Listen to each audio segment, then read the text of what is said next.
Hello Virgo, Sun, Moon Rising, and Venus signs. Kamusta kayo? Sana po yung nasa mabuti kayong kalagayan. Welcome back po sa Star Tarot. Kung bago kayo rito, welcome din kayo. Thank you sa inyong support. I truly appreciate it. God bless you all. Virgo, po na mensahe ninyo, High Priestess. You are divinely guided, Virgo.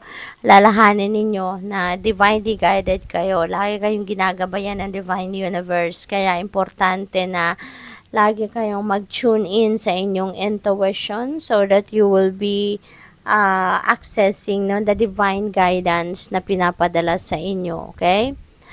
Even sa inyong mga panaginip, no, Virgo, meron kayong mga panaginip na na impormasyon na pinapadala sa inyo ng universe through your panaginip, yung ganon. We have Six of Pentacles. Wow, kung nangangailangan kayo ng pera, rest assured na meron dadating na financial help, meron dadating na financial blessing sa inyo sa ngayon. This could be financial support na dadating. This could be a windfall of money na dadating dito, Virgo, at matutugunan kung ano man ang inyong kailangan. Okay? Six of Pentacles is a generosity energy. No? So, meron giving and receiving dito na energy. Kaya kung kayo ay nangangailangan ngayon, rest assured that your needs will be met, no? At kung kayo naman ang siguro meron, nakakaluwag-luwag, kayo naman ngayon din ang may tutulungan, no? We have Hanged Man energy. Ayan. So, this is a time of introspection. This is a time of reflection, Virgo.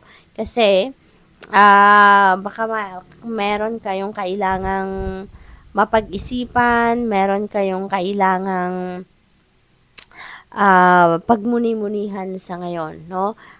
This is also a stagnant energy, kaya maaring may mga ginagawa kayo na magkakaroon ng delays, may mga ginagawa kayo na magkakaroon ng mga blockages, and that is the universe's way, no? Para tumigil muna kayo at magnilay-nilay kayo, mag-introspection kayo kasi siguro lagi kayong on the go, lagi kayong may ginagawa, lagi kayong busy, kaya hindi man lang kayo nagkakaroon ng panahon para makapagnilay-nilay man lang. So that is the universe's way of sending you to a path na spend time by yourself kayo at mag-introspection and reflection kayo. Because there will be a new perspective, no, that may arise. Meron din mga bagong ideas, may mga bagong insights kayo na mapupulot dyan, no, that is going to help you move forward, no, sa buhay na doon talaga kayo dapat, no? You may realize dito also na meron parang mas mga importante pang bagay na dapat kayong pagtuunan ng pansin. We have Five of Swords in reverse. This is really good, no? Kasi kung meron kayong conflict with someone in the past, no, sa ngayon magkakaroon na kayo ng solusyon dyan. Maybe you are coming up with a peaceful resolution dito. Meron na dito mag-move on, meron nang ditong mag-uusap, magko-compromise, yung mga ganon. At magiging maayos na, no, yung inyong sitwasyon dalawa. We have, wow, napakaganda, no, Virgo. This is Three of Swords in reverse. So, maybe, meron na talaga ditong healing sa mga pangyayaring ito, sa mga sitwasyon ninyo na may pag-aaway, merong heartache, heartbreak na nangyari in the past. Sa ngayon, nandito na kayo sa punto wherein your heart is expanding. Siguro kayo na dito yung gusto ng mag-initiate ng conversation so that you can move on with your life. Meron na ditong pagpapatawad, radical acceptance, healing, releasing pain. So, napakaganda. Gusto mo nang linisin ang puso ninyo. Gusto mo nang linisin ang energy ninyo. Kaya, eto na. Nandito na kayo sa punto na magpapatawad na kayo. You are ready to clear, no?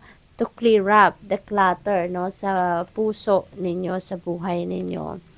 We have the Tower energy. Merong mga pagbabagong paparating or merong mga pagbabagong magaganap pero parang may resistance kayo at some point. Parang ayaw ninyong baguhin. Ayaw ninyong magkaroon ng pagbabago ang inyong sitwasyon. You want to keep it that way, no? Kaya pinipigilan ninyo ito kung ano man ang pagbabagong ito. We have the Devil in reverse. This is really beautiful, Virgo. Maybe also you're dealing with a Capricorn dito, no? Kasi si Devil is a Capricorn energy. You are overcoming addiction, overcoming obsession. So, napakaganda nito kasi parang pinapalaya mo na din ang sarili mo from this, no? Or you are, tawag dito, reclaiming your freedom, reclaiming your power, yung ganun ba, parang you're regaining control over yourself. Kaya napakaganda. Kung dati, parang nakulong kayo doon sa sitwasyon na kung ano lang yung dahil sa temporary satisfaction ng ginagawa ninyo.